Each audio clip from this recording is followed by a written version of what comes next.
How to turn off notifications on Duolingo. In this video, I'm going to show you how you can turn it off. First of all, open the application. Now here on the bottom, you can see this profile icon. Simply tap on the profile icon. Now here on the right top, tap on settings. So we're in this settings interface. Here you can customize and make different changes in the option.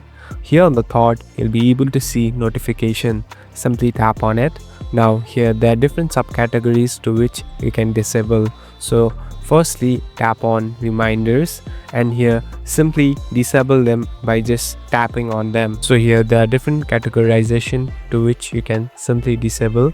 So as you can see, all of them have been disabled. Now you won't have any notification from the app, and there won't be any disturbance too. Thank you for watching this video. I hope this video will help you.